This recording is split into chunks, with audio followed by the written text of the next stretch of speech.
pearl choker pressed against my throat like a noose. I'd worn it every day since my 18th birthday, a constant reminder of who owned me, though the Moretti family preferred the word protected.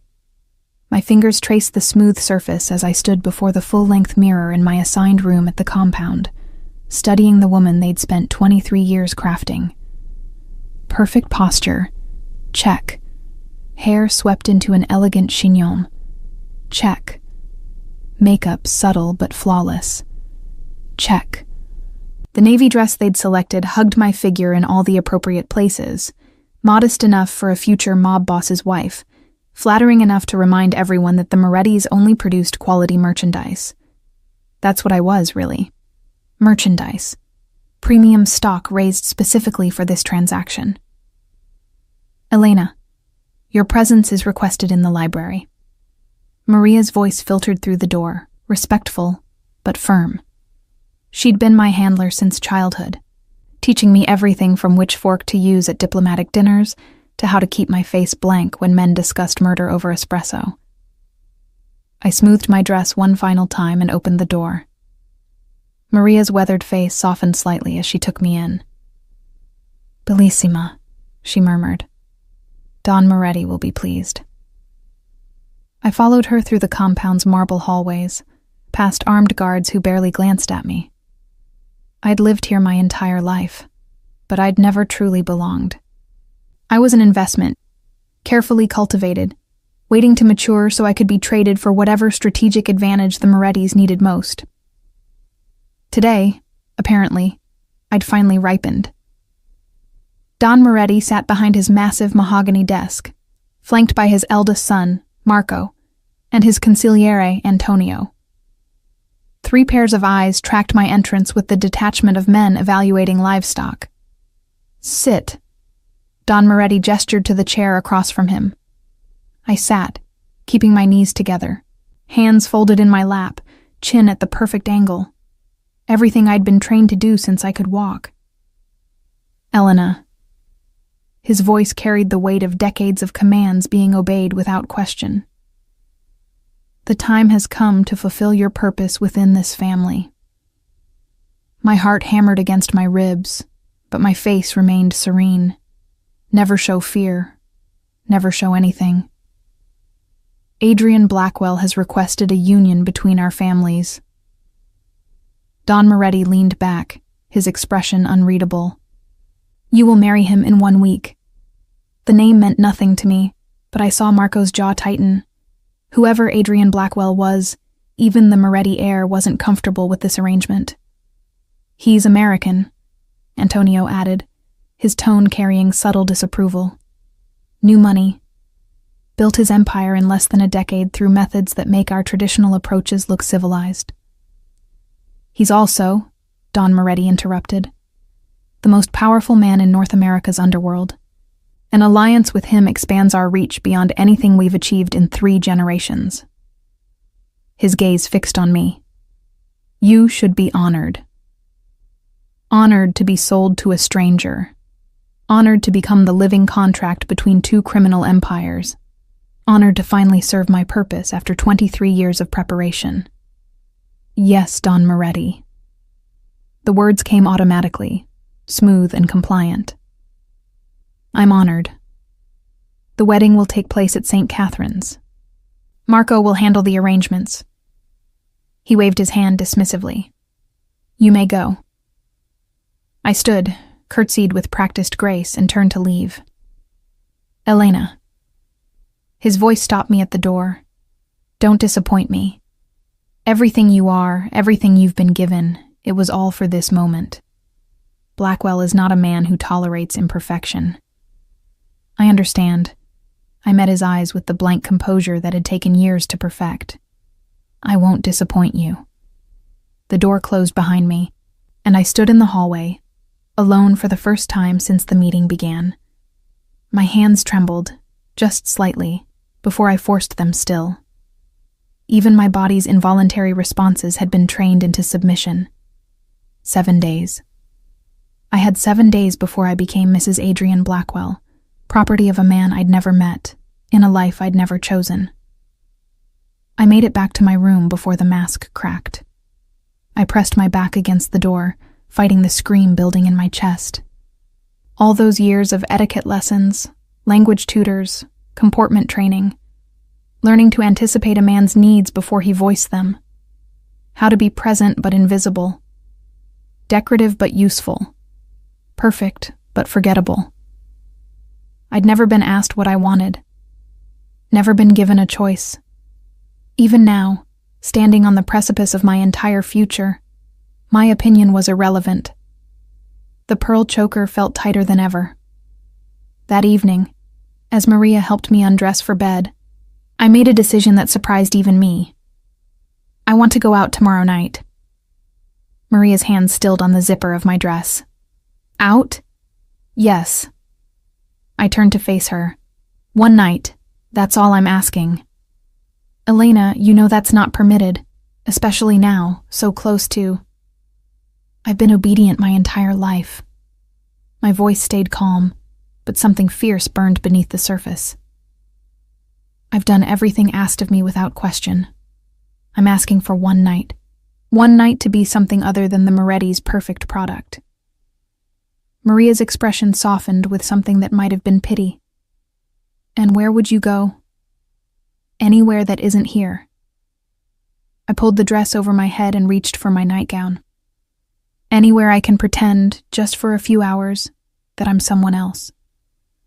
She was quiet for a long moment. Then, to my shock, she nodded. I have a niece. She works at a club downtown. I'll make arrangements. Relief flooded through me. Thank you, Maria. Don't thank me yet. She helped me into bed, her weathered hands gentle. Freedom, even borrowed freedom, comes with consequences. Are you prepared for that? I thought of Adrian Blackwell, the stranger who'd bought my future. I thought of the life stretching ahead, every moment choreographed, every word scripted, every breath measured. Yes, I said. I'm prepared. The next evening, Maria smuggled me out through the service entrance. She'd brought clothes I'd never seen before.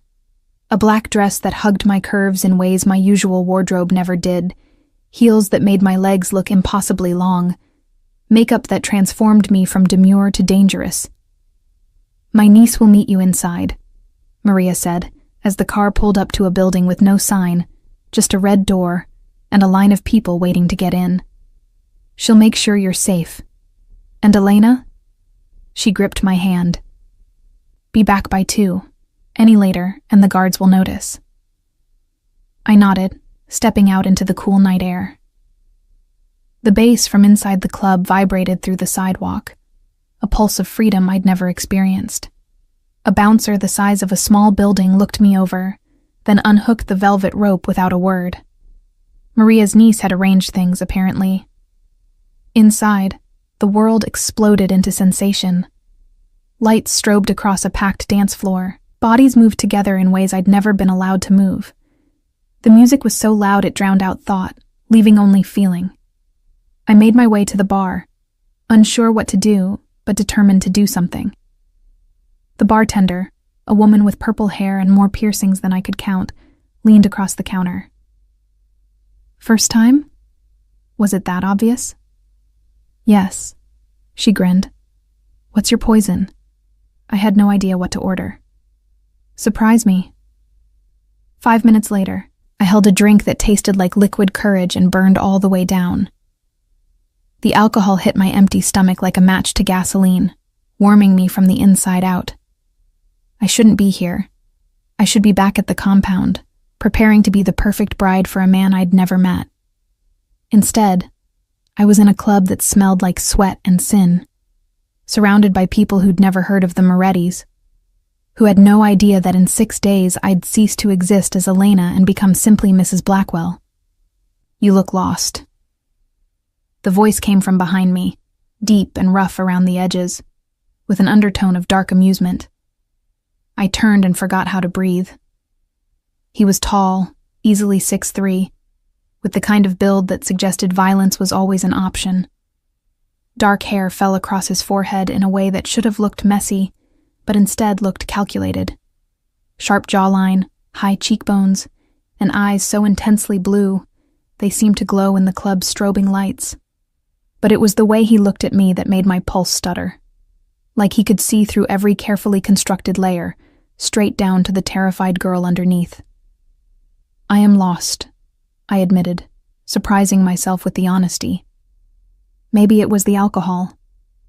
Maybe it was the knowledge that this was my only night of freedom. "Completely." His lips curved into a smile that was equal parts promising and predatory. "Lucky for you, I'm an excellent guide." He offered his hand. "Dance with me." I should have said no. Should have remembered Maria's warning about consequences. Should have been the good girl I'd spent 23 years becoming. Instead, I took his hand. "I don't know how to dance," I confessed as he led me toward the floor. "Not like this." "Then stop thinking," he murmured against my ear as we reached the packed bodies. "And just feel." His hands found my waist, pulling me against him. The music shifted, something slower but no less intense, and suddenly we were moving together. His body guided mine, his hands respectful but firm, and I let myself get lost in it. In him. In this moment that existed outside of time, outside of obligations, outside of everything waiting for me in 6 days. "What's your name?" he asked, his breath warm against my temple. I hesitated. Giving him my real name felt dangerous, like handing him a piece of myself I'd never get back. But lying felt worse. Elena. Elena. The way he said it made my name sound like a secret. No. I pressed my fingers against his lips, shocking both of us. "No names, not yours. Just for tonight, let's be strangers." Something flickered in those impossibly blue eyes. Understanding, maybe. Or recognition of a kindred desire to escape. "All right, Elena. Who won't let me give my name?" His hands tightened on my waist. "What are we escaping from?" The question hit too close to the truth. The future. "And what does your future look like?" "Like a cage." The words spilled out before I could stop them. Gilded and beautiful and absolutely suffocating. He pulled me closer, until there was no space left between us. "Then let's make tonight about being free." We danced until my feet ached, until the alcohol in my system mixed with the heat of his body against mine and created something dangerous and intoxicating. His hands never wandered inappropriately, but they never stopped touching me either. My waist, my back, my arms. Small points of contact that somehow felt more intimate than anything I'd ever experienced. Between songs, he bought me water, made sure I didn't drink too much, asked if I was okay. It was strange, this combination of raw attraction and careful consideration. "Come with me," he said eventually, taking my hand again. He led me through a side door, up a flight of stairs, and onto a rooftop terrace I hadn't known existed. The music from below was muffled here, the cool night air a relief after the heat of the club. The city spread out before us, lights glittering like fallen stars. I'd never seen it from this perspective, had never been allowed to explore beyond the compound's walls. "It's beautiful," I breathed. "Yes," he agreed. But when I looked over, he was watching me, not the view. "You are." Heat flooded my face. I'd been called beautiful before, but always in the clinical way men assess valuable objects. This felt different. Personal. "You don't know me," I said, gripping the railing. "I know you're running from something." He moved closer, his presence somehow both comforting and electrifying. "I know you're braver than you think, coming here alone. I know you have about 2 hours before you turn back into whatever it is you're supposed to be." My head snapped toward him. "How did you—" Your watch. He nodded toward my wrist, where I'd been compulsively checking the time. You've looked at it 17 times in the last hour. Whatever freedom you've stolen, it has an expiration date. Smart, observant, dangerous. I have to be back by 2, I admitted. He checked his own watch. Then we have 90 minutes left. What do you want to do with them? What did I want? It was such a foreign concept. I almost laughed. I don't know. I've never been asked that before. His expression darkened with something that might have been anger, though not at me. Never? Never. I turned to face the city again, the lights blurring together. Every moment of my life has been planned by someone else. What I wear, what I eat, how I speak, who I speak to. Everything. That's not living. His voice was low, fierce. That's existing. It's all I know. Silence stretched between us, heavy with understanding.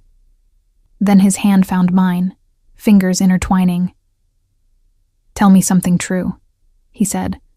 Something you've never told anyone else. I should have deflected. Should have maintained the walls I'd spent a lifetime building. Instead, I found myself saying, I'm getting married in 6 days to a man I've never met, and I'm terrified that I'll disappear completely into whoever he needs me to be. His grip on my hand tightened. You won't disappear. How do you know? He turned me to face him, his hands framing my face with surprising gentleness. Because even in one night, I can tell you're stronger than you think. You made the choice to come here, to take this night for yourself. That's not someone who disappears easily. You don't understand. Tears pricked my eyes. I've been trained my entire life to disappear, to be whatever's needed. I don't even know who I am underneath all the programming. Then let's find out. His thumb traced my cheekbone. Right now, in this moment, with no one watching and nothing to prove. Who are you, Elena? The question cracked something open inside me. For the first time in my life, I let myself feel instead of perform. Let myself want instead of comply. I'm someone who wishes tonight would never end, I whispered. His eyes searched mine, seeing too much, understanding more than I'd intended to reveal. Then slowly, giving me every opportunity to pull away, he leaned down and kissed me. It was nothing like I'd imagined a kiss would be. Soft and searching, asking rather than taking, his lips moving against mine with a patience that made my knees weak. I'd been kissed before, quick, clinical pecks from boys at formal events, orchestrated by the Morettis to teach me how to respond appropriately. This was different. This was a claiming and a question and a promise all at once. When we finally broke apart, I was shaking. I should get you back, he said, his voice rough with restraint, before you turn into a pumpkin. I don't want to go back. The admission escaped before I could stop it. I know. He pressed another kiss to my forehead. But you have to. And Elena, whatever cage you're walking back into, remember this. You're stronger than it is. You just have to choose to be. The car Maria had arranged dropped me at the service entrance at 1:58 a.m. I slipped through the shadows like I'd been trained to do, avoiding the security cameras whose blind spots I'd memorized years ago. My lips still tingled from that kiss, my skin still warm from where his hands had touched me. Back in my room, I caught my reflection in the mirror and barely recognized myself. My carefully styled hair had come loose, falling in waves around my shoulders. My makeup was smudged, my lips swollen. I looked like a woman who'd been thoroughly kissed, thoroughly alive. I looked dangerous.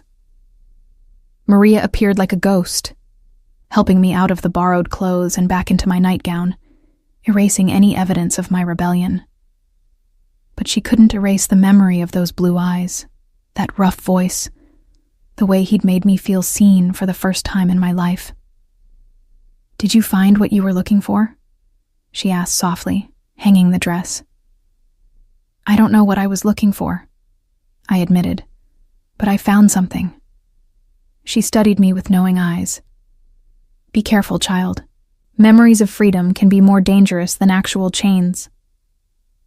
I climbed into bed, but sleep was impossible. I kept reliving every moment. The way he'd guided me through the crowd. The gentleness in his hands despite the violence suggested by his build. The understanding in his eyes when I'd confessed my fear of disappearing. Who was he? I'd never know. One beautiful mystery I'd carry into my cage.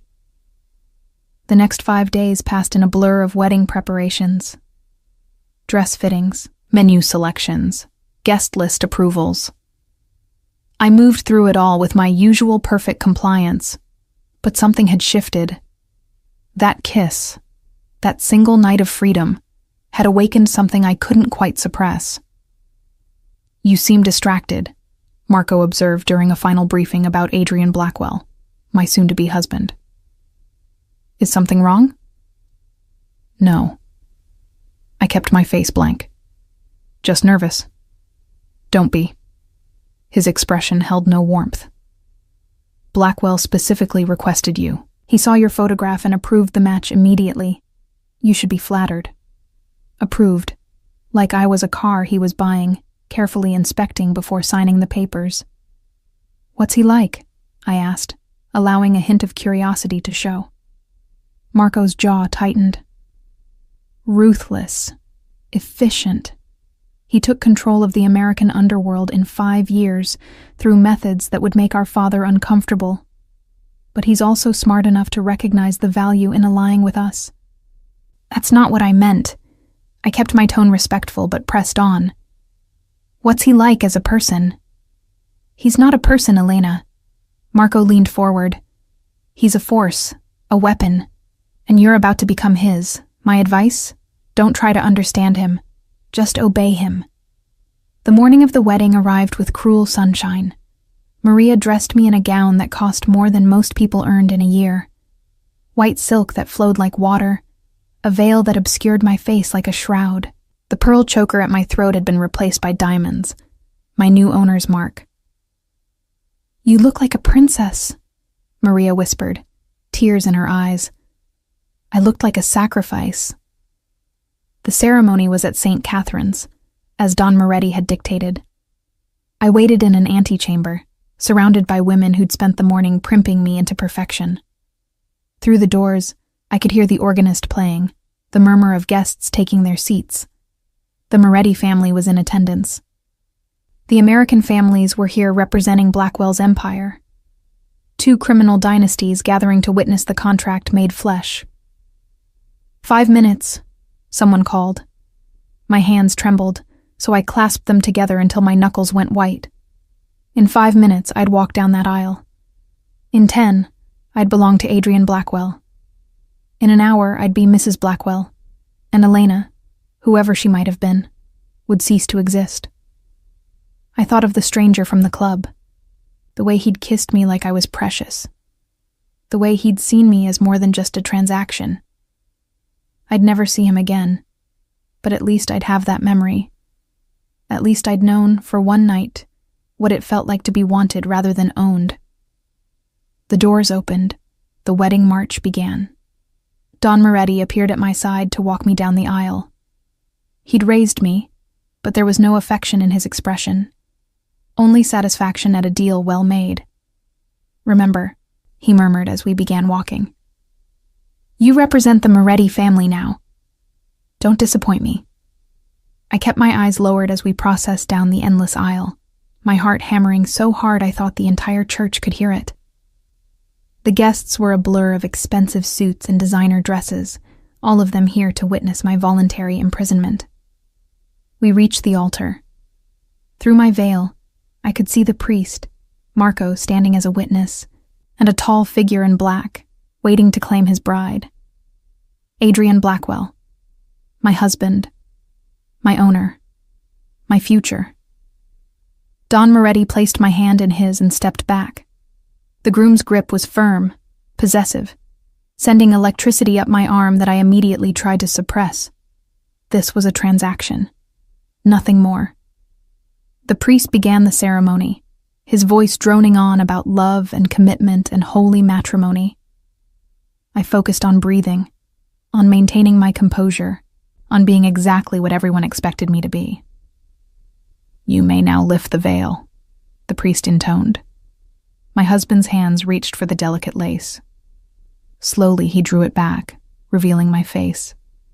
And as I looked up, the world stopped spinning. Blue eyes, impossibly, devastatingly blue. Sharp jawline, dark hair, the same build that had felt so solid against me on that dance floor. No, this wasn't possible.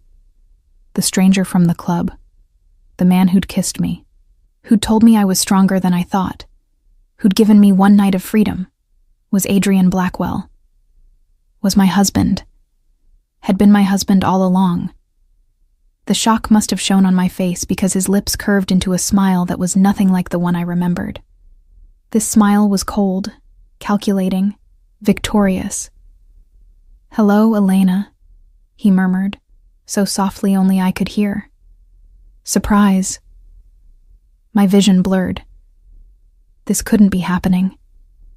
The one person who'd made me feel alive, the one memory I'd thought was mine alone.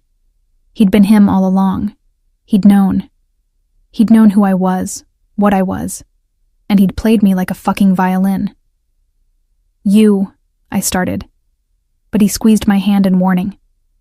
"Smile," he commanded, still in that low voice. "They're watching." So I smiled, because that's what I'd been trained to do. Smile while my world crumbled. Smile while the last piece of myself slipped away. The priest finished the ceremony. We exchanged rings. His fingers steady, mine shaking. He repeated vows about honoring and cherishing, lies wrapped in tradition. "You may kiss the bride."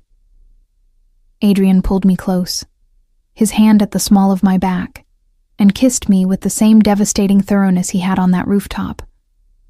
But this time I knew it was all a lie. Every gentle touch, every understanding word, every moment I'd thought was real. It had all been part of his game. When he finally released me, I saw satisfaction in those blue eyes. He'd won. He'd claimed me in every way possible before I'd even realized the game had begun. The reception was held at the Moretti compound, in the ballroom I'd spent countless hours learning to navigate with perfect grace. I moved through it in a daze, accepting congratulations from strangers, dancing with Adrian when required, playing the happy bride while fury built in my chest. Finally, as the party raged around us, he led me to a quiet corner.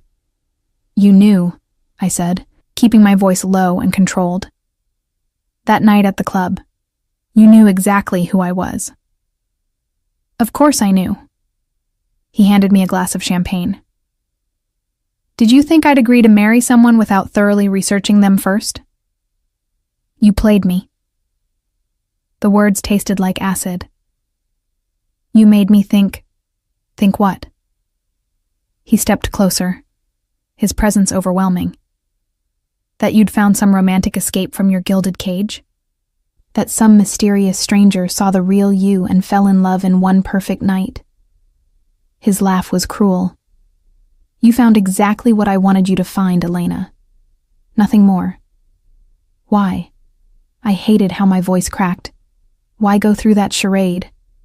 Because I wanted to see who you really were when you thought no one was watching. His hand came up to trace my jaw, an eerie echo of that night. "The Morettis raised you to be the perfect little mob wife. Obedient, decorative, forgettable. But I needed to know if there was anything underneath all that programming.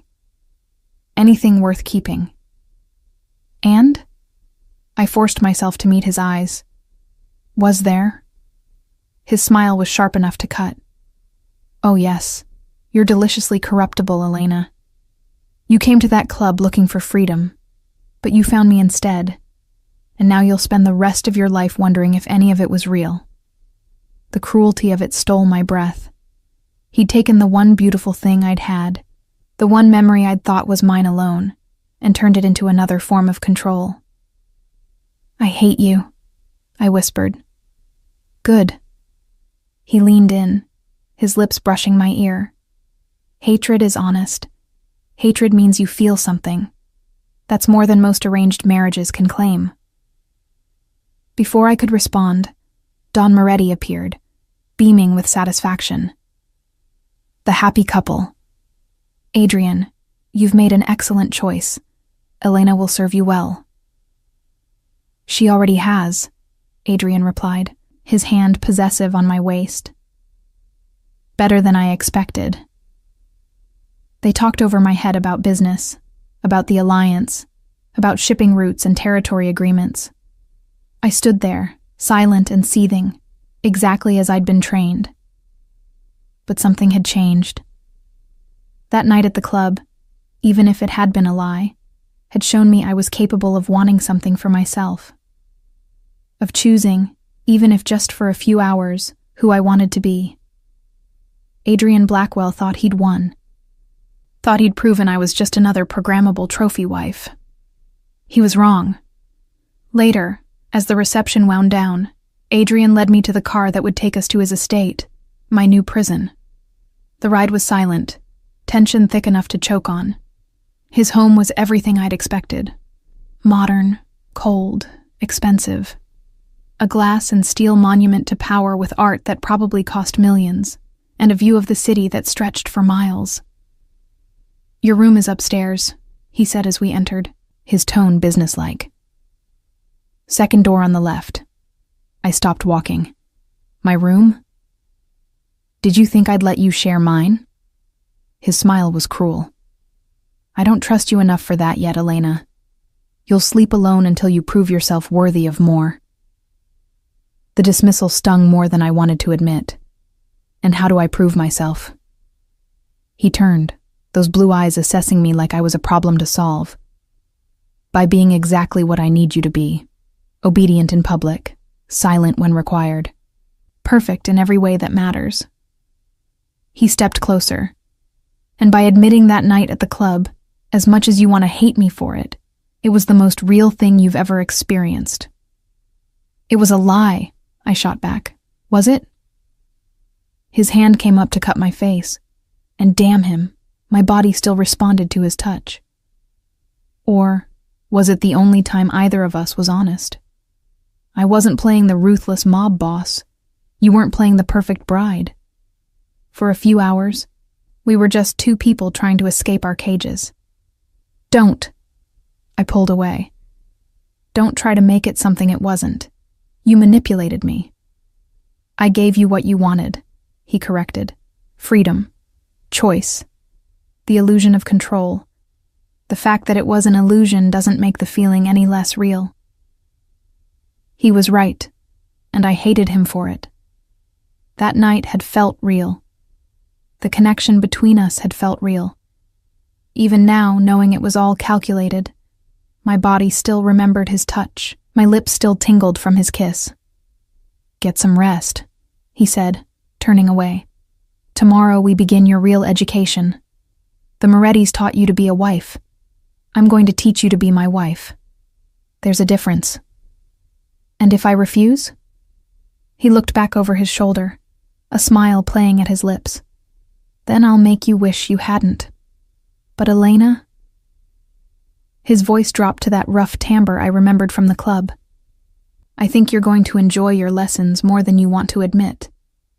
I didn't sleep that night. How could I, in a strange bed, in a stranger's house, knowing my husband, God, my husband, was somewhere down the hall, probably sleeping peacefully after systematically destroying what little autonomy I'd thought I possessed. At dawn, I gave up pretending and showered in the obscenely luxurious bathroom attached to my room. Everything was top of the line, from the rainfall shower head to the heated floors to the towels that probably cost more than my entire wardrobe at the Moretti compound. A prison lined with silk was still a prison. I'd just finished dressing in clothes I found hanging in the closet, all in my size, all perfectly chosen, when there was a knock at the door. "Come in," I called, expecting a maid. Instead, Adrian entered carrying a breakfast tray. He'd clearly been awake for hours, already dressed in tailored black slacks and a crisp white shirt with the sleeves rolled up to reveal forearms corded with muscle. His hair was still damp from his own shower. "I thought we could eat together," he said, setting the tray on a small table by the window. "Since we didn't get much chance to talk last night." "You mean after you revealed that you'd been lying to me from the moment we met?" I kept my voice even, refusing to show how much his presence affected me. "I never lied to you." He pulled out a chair, gesturing for me to sit. When I didn't move, he added, "Please, Elena, sit." I sat because standing felt like wasting energy I'd need later, not because he'd asked. He poured coffee with the practiced ease of someone accustomed to serving himself, then slid a cup across to me. "I never lied," he repeated. "I simply didn't volunteer information you didn't ask for." That's a convenient distinction, but an accurate one. He took a sip of his own coffee, those blue eyes watching me over the rim. "You asked me not to give you my name. I honored that request." He was right, technically.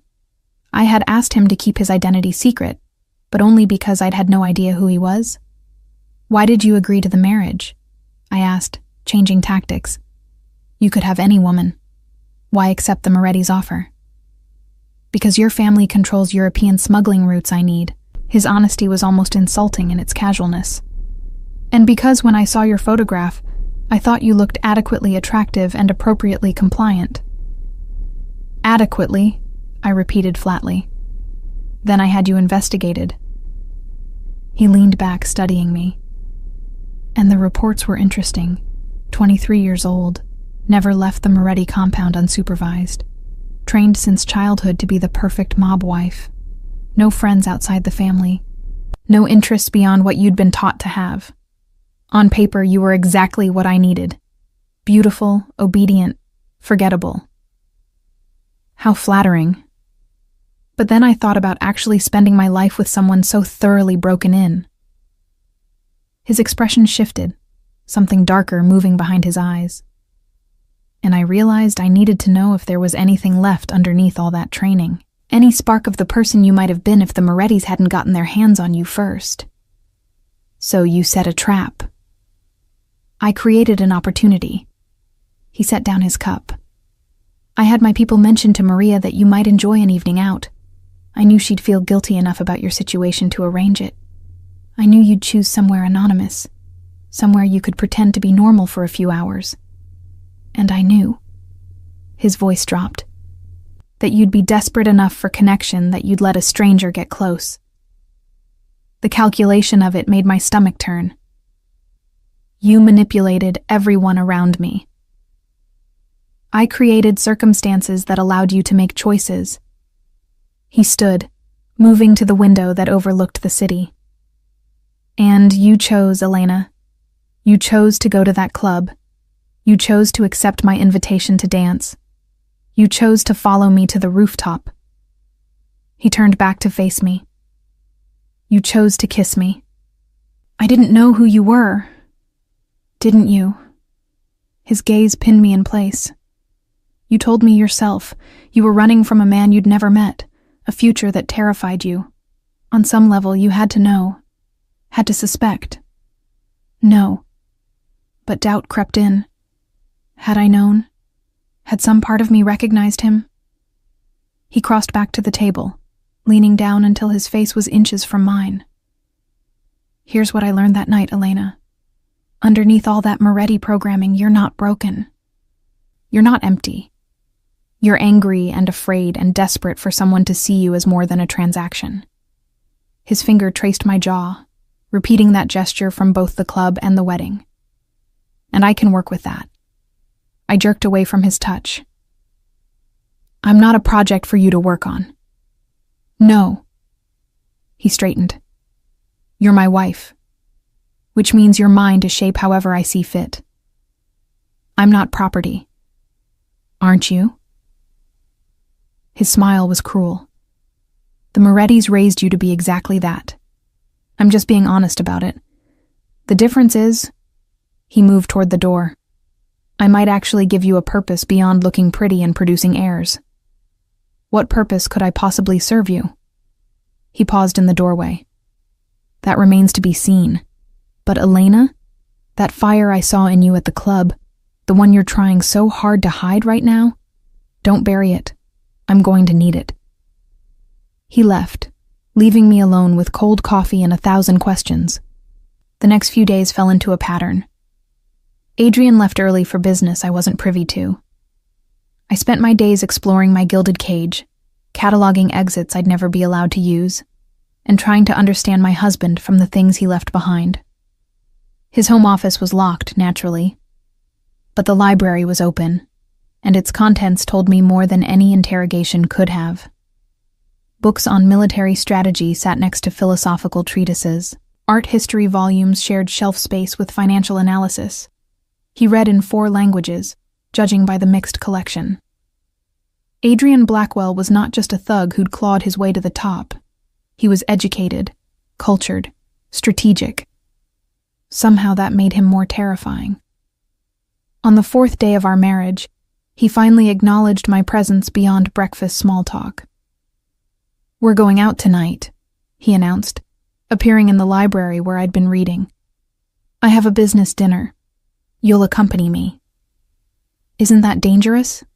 I closed my book. "Taking your new wife into the world of men who'd probably love to use her against you." "Very perceptive." He smiled. "That's exactly why I'm taking you. I want them to see you, to understand that touching what's mine comes with consequences." "What consequences?" He pulled me to my feet with surprising gentleness. "The kind that end bloodlines, Elena. Now go get ready. Wear the red dress in your closet." 2 hours later, I descended the stairs in a red dress that was somehow both elegant and provocative, my hair styled in soft waves, diamonds at my throat and wrists. Adrian's diamonds, marking me as his possession. He waited at the bottom, and for just a moment, I saw something flicker in his eyes.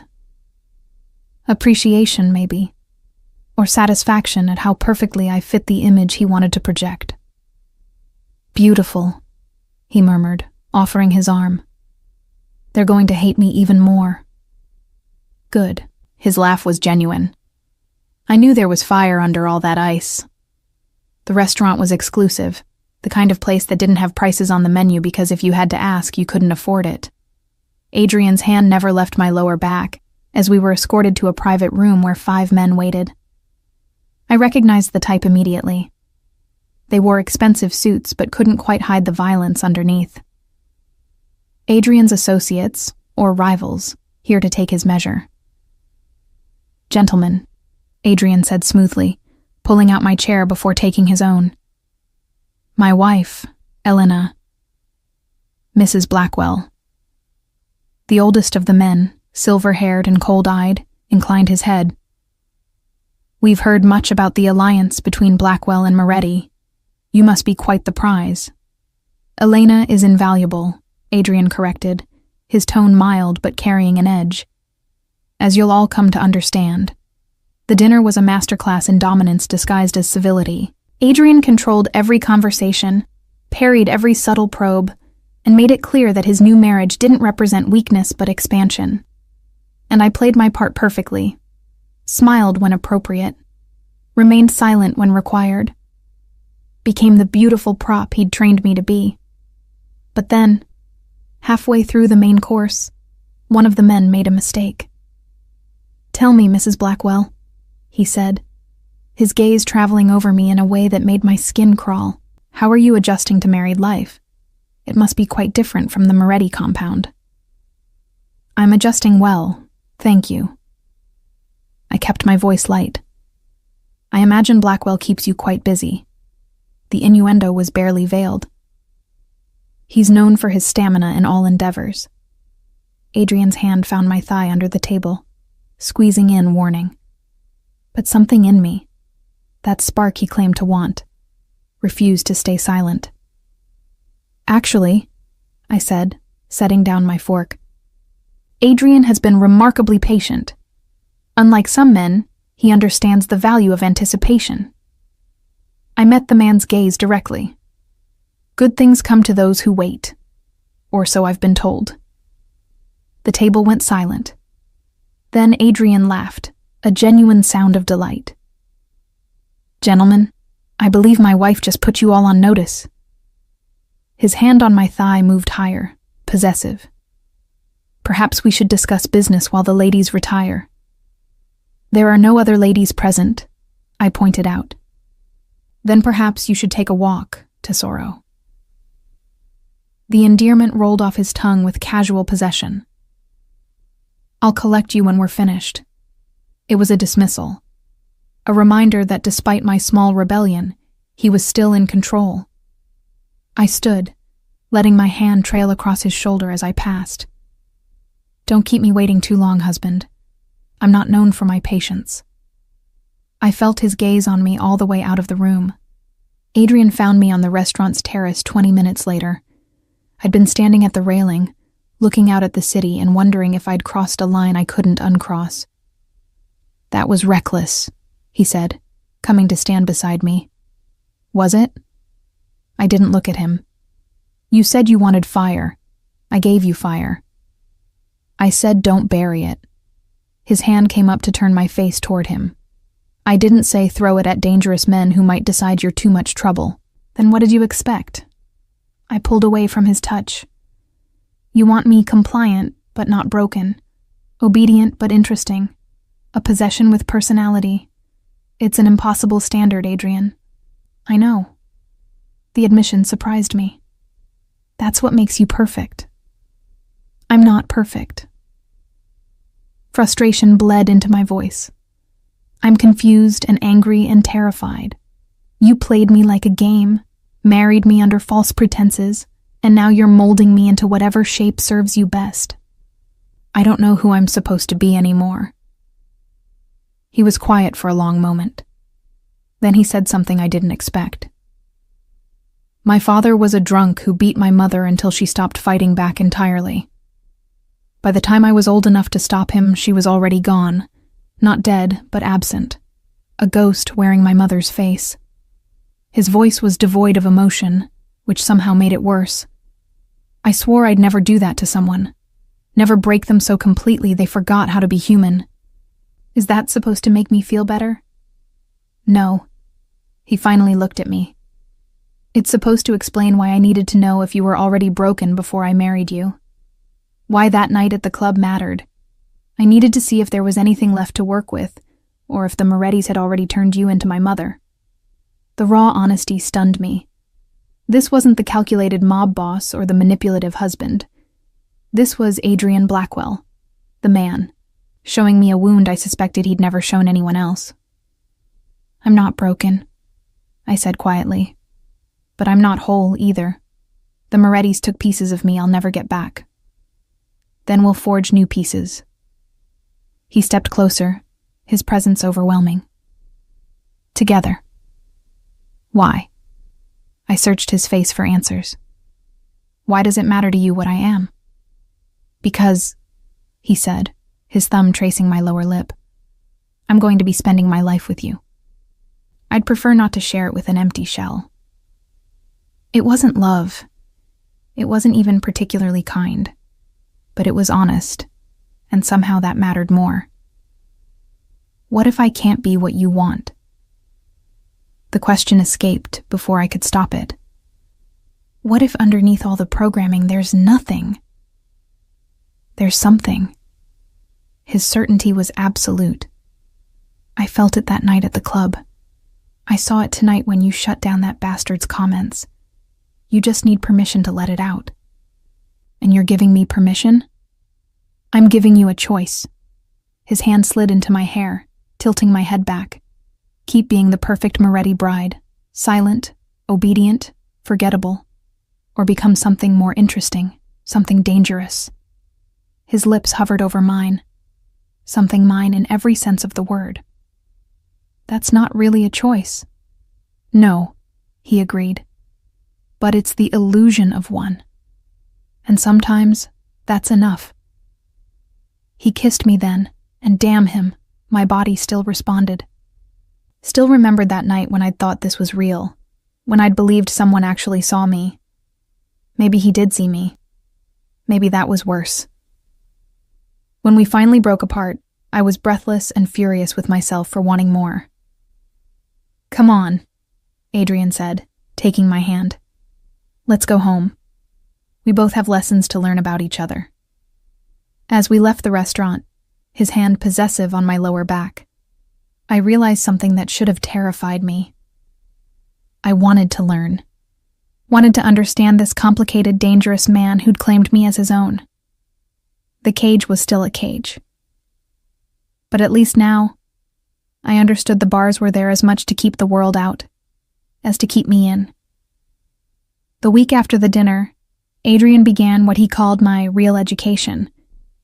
Every morning he'd appear at my door with coffee and a new lesson. "Today you learn about my business," he'd say. Or, "Today we discuss strategy." Or, "Today I teach you the difference between power and control." I should have resisted, should have maintained the cold distance between us. Instead, I found myself looking forward to these sessions, to the way Adrian spoke to me like I had a brain worth engaging. The Morettis had taught me languages, etiquette, how to run a household. Adrian taught me how to read people, how to identify threats, how to use my perceived weakness as a weapon. "You're the perfect spy," he explained one morning as we reviewed photographs of various family heads. "No one expects the decorative wife to actually be paying attention. They'll say things in front of you they'd never say in front of me. You want me to spy for you? I want you to help me." He tapped a photo. "This man, Dmitry Volkov, controls the Russian pipelines I need access to. He'll be at the charity gala next week. I want you to charm him." "Charm him?" I raised an eyebrow. "You want your wife to flirt with another man?" "I want my wife to extract information while he's distracted by her beauty." Adrian's smile was sharp. "Think you can manage that without developing actual feelings?" The challenge in his voice sparked something competitive in me. "I think I can manage not to fall for a middle-aged Russian gangster. Yes." "Good." His hand found my knee under the table, a casual touch that nevertheless sent electricity through me. "Because if you did, I'd have to kill him. And that would be bad for business." It should have sounded like a joke.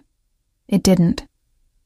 The more time I spent with Adrian, the more I understood how he'd built his empire. He was brilliant, calculating, and absolutely ruthless when necessary. But he was also capable of surprising gentleness, of patience I hadn't expected. Like when he found me crying in the library one afternoon, overwhelmed by memories of the life I'd never get to live.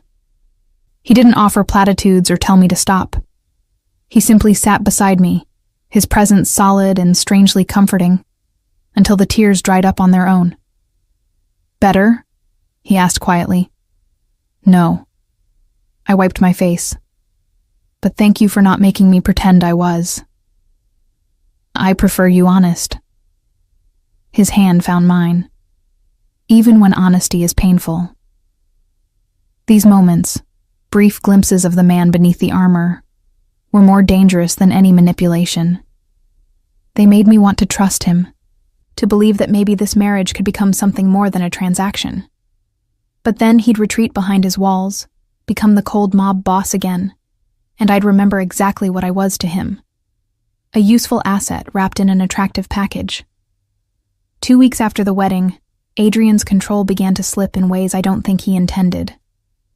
It started small, his hand lingering a bit too long when he helped me from the car, his gaze tracking me across a room when he thought I wasn't looking.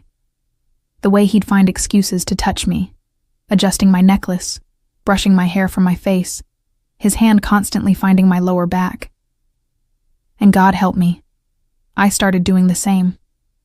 letting my fingers trail across his shoulders when I passed, leaning into his space when we reviewed documents together, wearing the dresses I knew he preferred. It was a game of brinkmanship, seeing who would break first. The night of the charity gala, I wore gold, a dress that poured over my body like liquid metal, leaving my back bare and making my skin glow. Adrian's sharp inhale when I descended the stairs was gratifying. "You're trying to kill me," he muttered, helping me into my coat. "Is it working?" His hand slid up my bare spine, sending shivers through me. "Careful, wife. You keep pushing, and I might push back. Promises. Promises." The gala was at an art museum, filled with Manhattan's elite and the criminals who controlled them. I played my part perfectly, charming Dmitry Volkov, while mentally cataloging everything he revealed about his operation, dancing with various power players while Adrian watched from across the room with possessive intensity. But it was when Adrian finally cut in, pulling me away from Volkov mid-conversation, that the night's careful control shattered. "We're leaving," he said, his voice tight. "What? Why?" "I was in the middle of... Now, Elena." His hand on my waist was gentle but inflexible. "We're leaving now." He practically dragged me to the car, his jaw set in a way I'd learned meant he was barely containing something volatile. "What happened?" I demanded once we were moving. "Did I do something wrong?" "Wrong?" He turned those blue eyes on me, and I saw desire there, raw and barely leashed. "You were perfect. So fucking perfect that every man in that room wanted you, including me." The admission hung between us, charged with everything we'd been dancing around for weeks. "Adrian, do you know what it's like?" he interrupted. "Watching you work, watching you smile at those men, touch their arms, laugh at their pathetic jokes. Knowing you're mine but not really having you. You said I'd sleep alone until I proved myself worthy. I lied." His hand found my thigh, sliding up dangerously high. "I've wanted you in my bed since our wedding night, since before that. Since the club, if I'm being honest. But I thought if I kept my distance, I could maintain control. Turns out I was wrong." My heart raced. "So what changed?" "Volkov put his hand on your lower back." Adrian's voice went cold. "And I wanted to break every finger. Then Michaels asked you to dance, and I wanted to shoot him in the kneecaps. Then Donovan complimented your dress, and I wanted to burn the whole fucking museum down with everyone in it." He leaned closer. "You've made me into something I swore I'd never be, Elena. Jealous, possessive, barely civilized." "Good," I breathed. "Because you made me want my cage, made me forget why I was supposed to hate you, made me look forward to your lessons and your touch and the way you actually talk to me like I matter. You do matter." His hand cupped my face. More than I expected. More than I wanted. When we reached the house, we barely made it inside before he was kissing me. Not the calculated kisses from before, but something desperate and honest. His hands were everywhere, pulling me against him, molding me to his body like he was trying to absorb me. "Tell me to stop," he demanded against my lips. "Tell me you don't want this, and I'll walk away right now."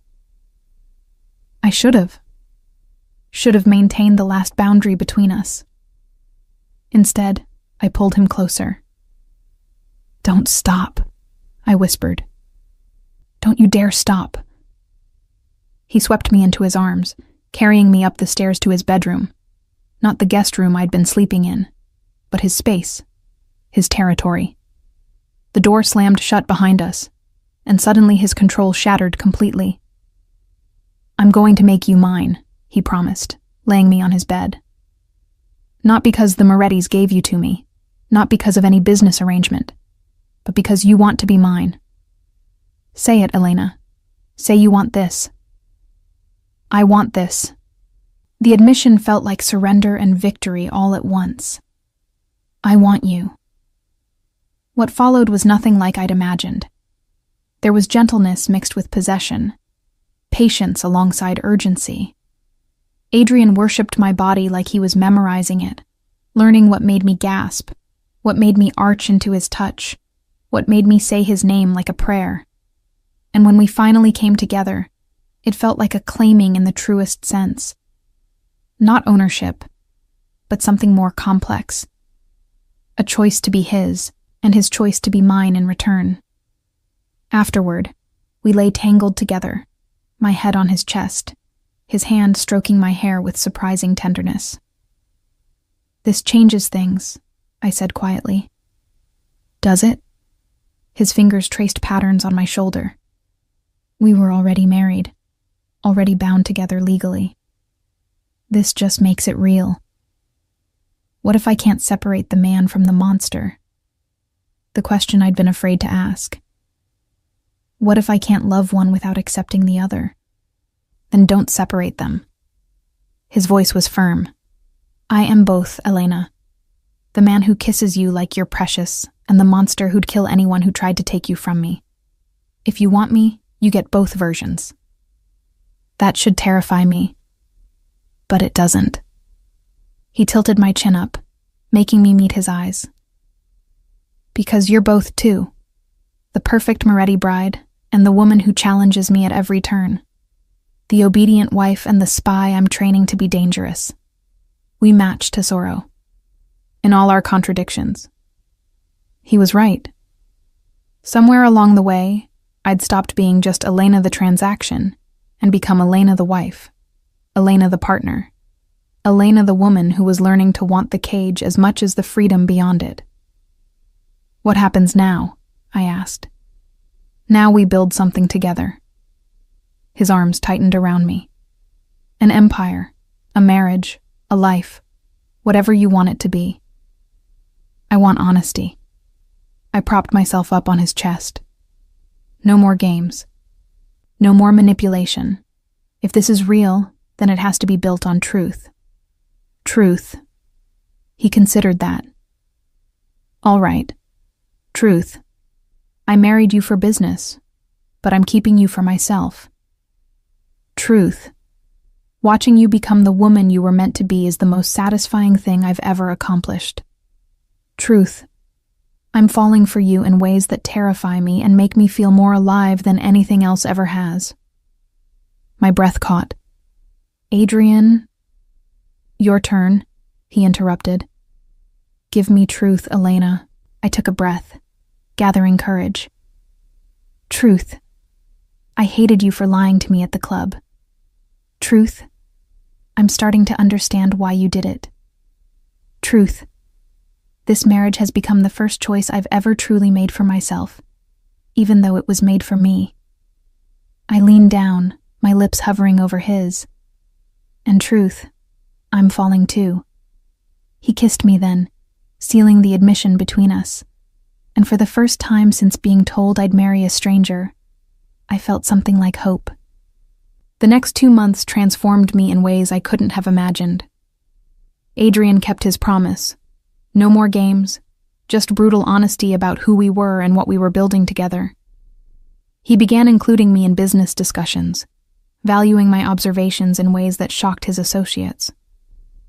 The decorative wife they'd expected turned out to have a talent for reading people, for spotting lies and weaknesses they couldn't see. She's an asset. I heard Dmitry Volkov tell Adrian after a particularly successful negotiation. I underestimated her. Many will make that same mistake. Let them, Adrian replied, his hand finding mine under the table. Their underestimation is our advantage. But with increased involvement came increased danger. I began to understand the true scope of Adrian's empire, the violence necessary to maintain it, the enemies circling constantly, waiting for any sign of weakness, including Marcus Castellano, an old rival who'd been making moves against Adrian's territory. He's testing me, Adrian explained one night as we reviewed security reports. trying to see if marriage has made me soft. Has it? I asked. His smile was sharp. No, but it's given me something to protect beyond myself. That makes me more dangerous, not less. I believed him. I'd seen what Adrian was capable of when threatened. Had watched him dismantle a competing operation with surgical precision after they'd made the mistake of approaching me at a restaurant. The message had been clear. Touching Elena Blackwell meant death.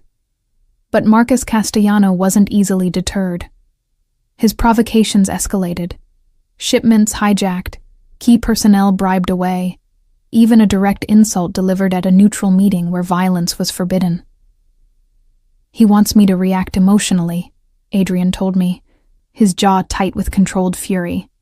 To make a mistake he can exploit. So what do? We show him I'm not the only Blackwell he needs to fear. His eyes met mine. You're going to help me destroy him, Tesoro, and you're going to enjoy it. The plan was elegant in its simplicity. Marcus had a weakness, his pride. He couldn't resist an opportunity to humiliate Adrian publicly, especially if it involved the wife everyone assumed was just decorative.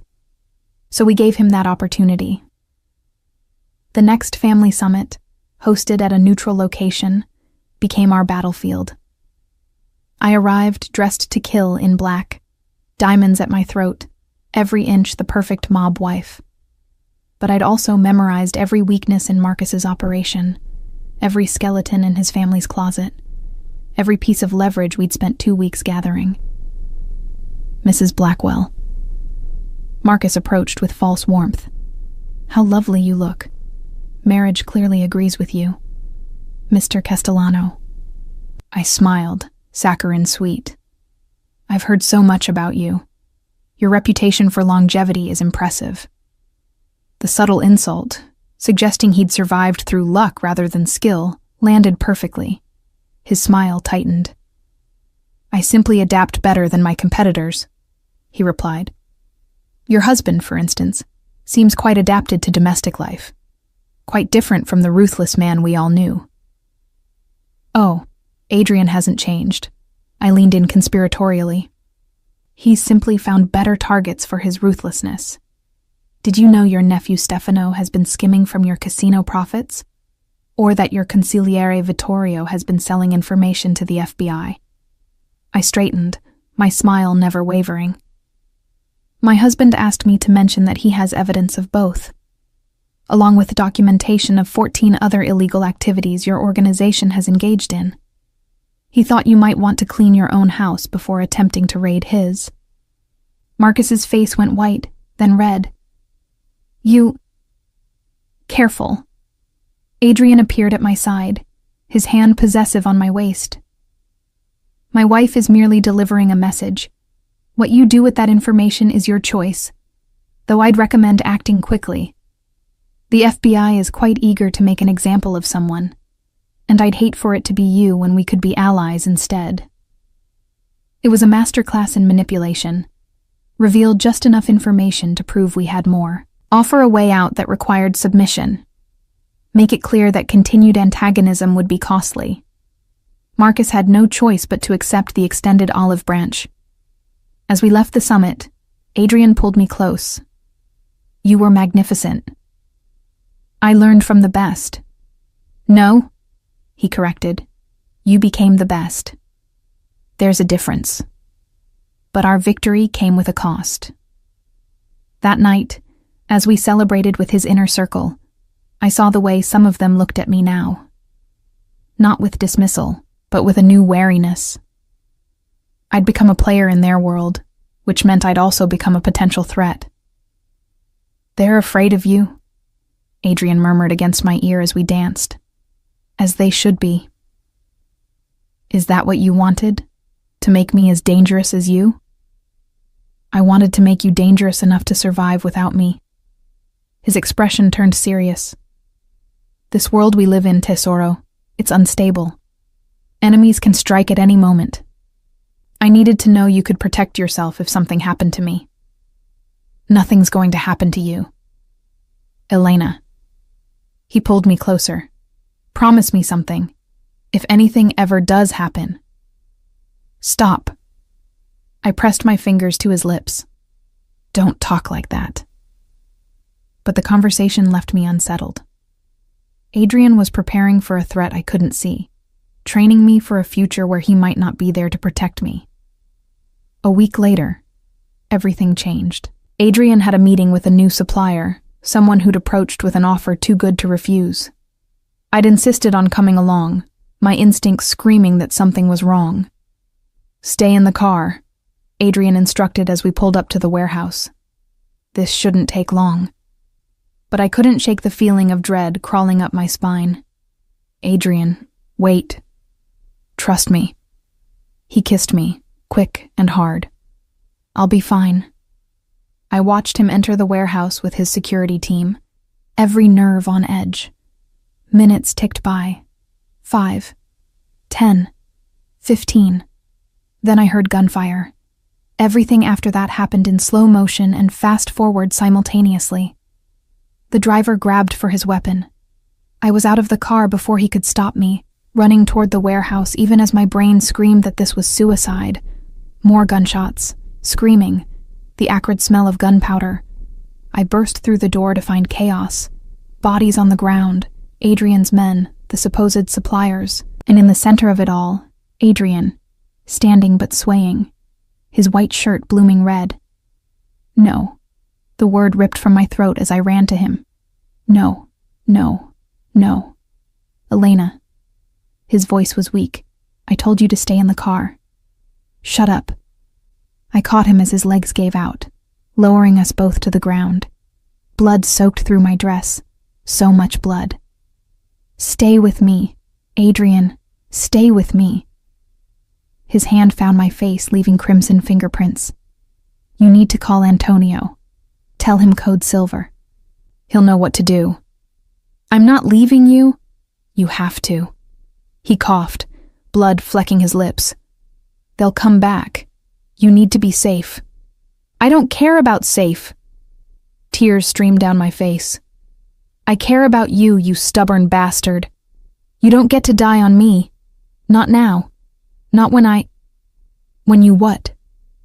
Even bleeding out, he needed to hear it. When I love you.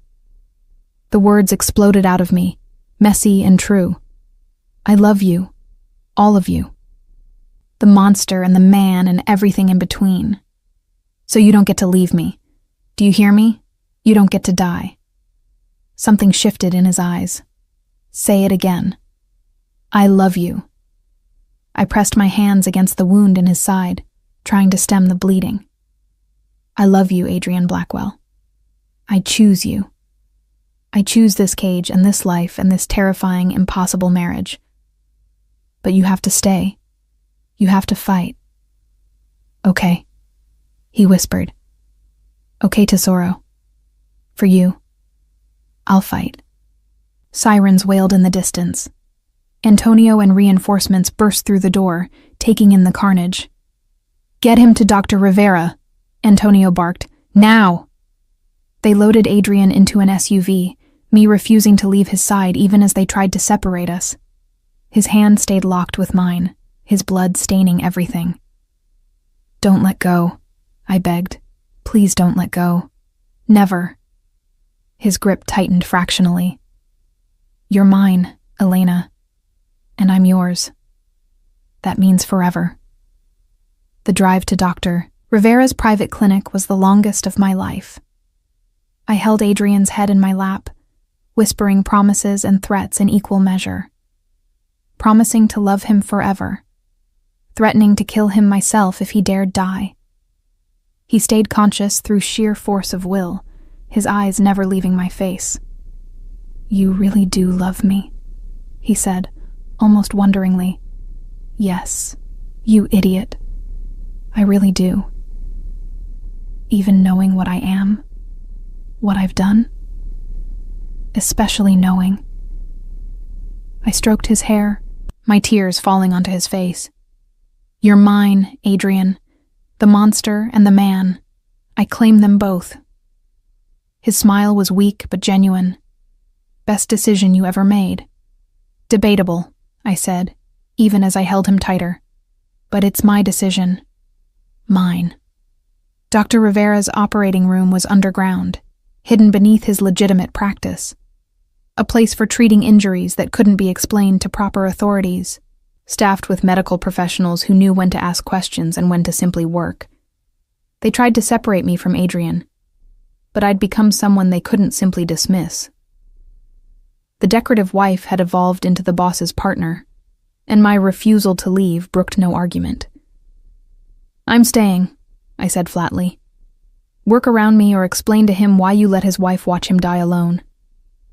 Dr. Rivera nodded curtly. "Scrub in.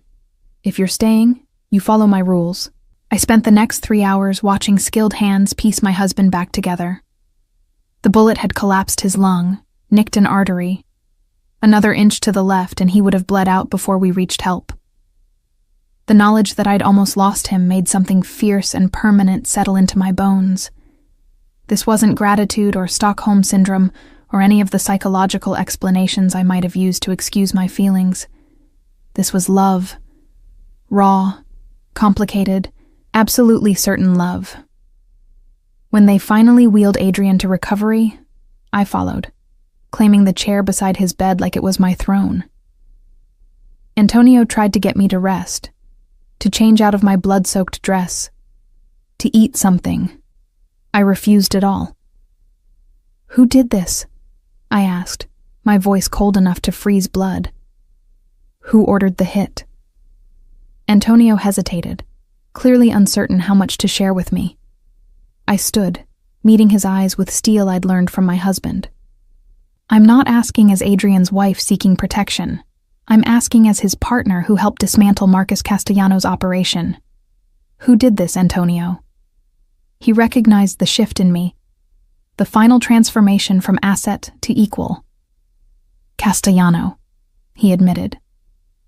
"He survived your intelligence drop by throwing his own people under the bus.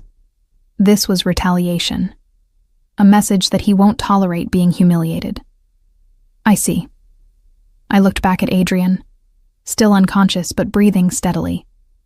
"And what's our response?" "Our response?" Antonio raised an eyebrow. "Mrs. Blackwell." "Elena," I interrupted. "Call me Elena. And yes, our response. Because I'm not sitting here waiting for Adrian to recover while Castellano thinks he won." Understanding dawned in Antonio's eyes. "What did you have in mind?" Over the next 72 hours, while Adrian fought for consciousness, I did something I never imagined I'd be capable of. I became him. With Antonio's help, I stepped into Adrian's role, made decisions about territory, authorized defensive measures, sent messages to allies that the Blackwell organization was not weakened by its leader's injury. It was strengthened by having 2 leaders instead of 1. And I planned Marcus Castellanos' downfall with the same precision Adrian had taught me. "You're certain about this?" Antonio asked as we reviewed the final plan. "Once we move, there's no going back. You'll be marked as more than just Adrian's wife. You'll be a legitimate power in your own right." "Good." I signed the authorization he needed. "Let them mark me. Let them see what happens when you try to kill my husband." The plan was elegant. We didn't kill Castellano. That would have been too quick, too clean. Instead, we dismantled everything he'd built. His businesses, his alliances, his reputation. We released the evidence of his betrayals to the other families, turned his own people against him. And by the time we were finished, Marcus Castellano was alive but ruined. A living example of what happened when you came after the Blackwells. Adrian woke on the 4th day to find me asleep in the chair beside his bed. Files scattered around me like artillery. His hand found mine, and I jerked awake. "You're awake." I launched myself at him, careful of his injuries, but unable to maintain distance. "You're awake." "Easy, Tesoro." His voice was rough but steady. "You'll hurt yourself." "I don't care." I pressed my face against his neck, breathing him in. "You're alive. That's all that matters." His hand stroked my hair. "Antonio told me what you did, how you held everything together." How you destroyed Castellano. He tried to kill you. I pulled back enough to meet his eyes. Did he think I'd just let that go? Pride and love warred in his expression. You became everything I knew you could be. I became what I needed to be to protect what's mine. I cupped his face. You're mine, Adrian Blackwell, and I protect what's mine. With a ruthlessness that would make me proud if it wasn't slightly terrifying. He caught my hand, pressing a kiss to my palm.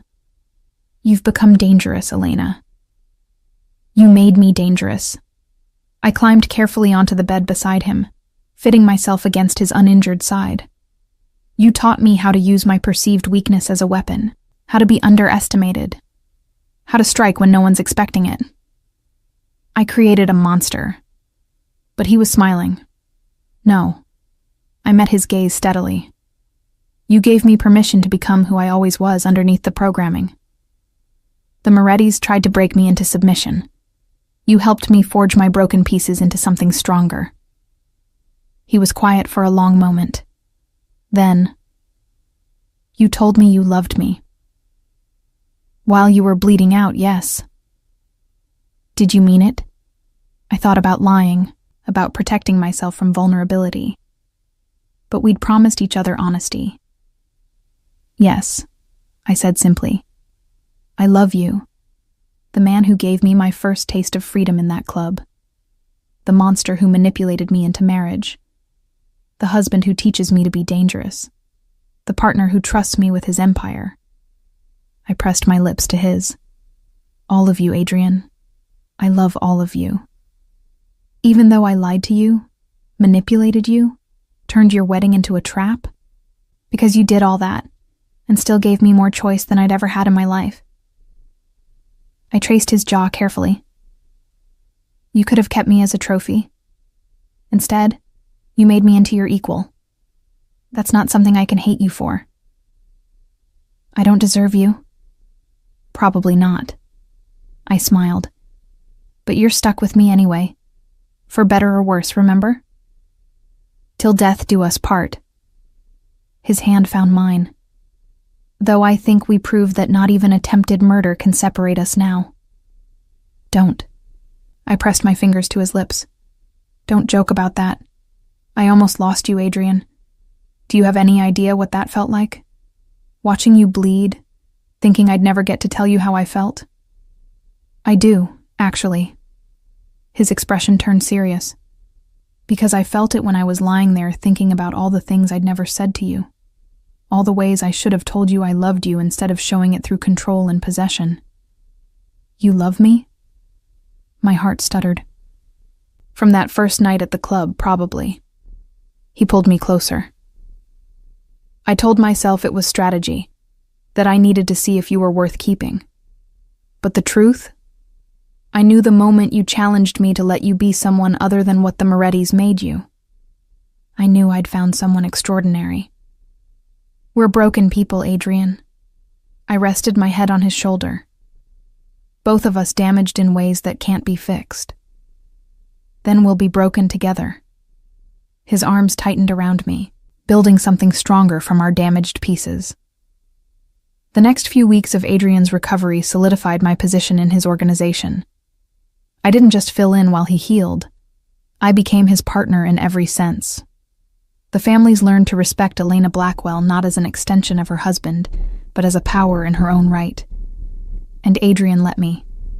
Trusted me with pieces of his empire, asked my opinion on strategy, deferred to my judgment when my instincts proved sharper than his. We make a good team, he said one evening as we reviewed territorial maps in his office, both of us working from his desk because neither wanted the distance of separate spaces.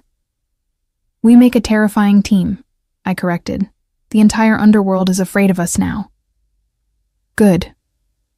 His hand found mine across the paperwork. Fear keeps us alive. So does love. I turned my hand to link our fingers. I know that's not very practical or strategic, but it's true. Love is the most strategic advantage we have. His blue eyes held mine. Because anyone who threatens one of us threatens both of us. That makes us unpredictable, dangerous, Our enemies can't calculate against emotion. Is that why you love me? Strategic advantage? I love you because you terrify me and fascinate me in equal measure. Because you're the first person I've ever trusted completely. Because you saw all my worst parts and chose me anyway. He pulled me into his lap, careful of his healing injuries. Strategy has nothing to do with it, Tesoro. You're just mine. And you're mine. I kissed him softly. My monster. My partner. My choice. 3 months after the assassination attempt, we hosted a summit of the major families. A demonstration of strength. A message that the Blackwells were not just surviving, but thriving. I stood beside Adrian as he addressed the assembled bosses, no longer content to be decoration. I was his partner, and everyone in that room knew it. Some of you thought my marriage made me weak, Adrian said, his hand finding mine. That giving my heart made me vulnerable. You were wrong. My wife has proven herself not just an asset, but a force to be reckoned with. Anyone who threatens her answers to both of us. Anyone who disrespects her disrespects our entire organization. And anyone foolish enough to test that will learn what Marcus Castellano learned, that the Blackwells protect their own with absolute ruthlessness. The message was clear. I wasn't a weakness to exploit. I was a line no one should cross. Later, as we stood on the balcony of our home, watching the city lights, Adrian pulled me against him. Regrets? He asked. I thought about the girl I'd been, raised to be property, trained to be forgettable, resigned to a life of obedient silence. Then I thought about who I'd become. Dangerous, powerful, loved and loving in return. None, I said honestly.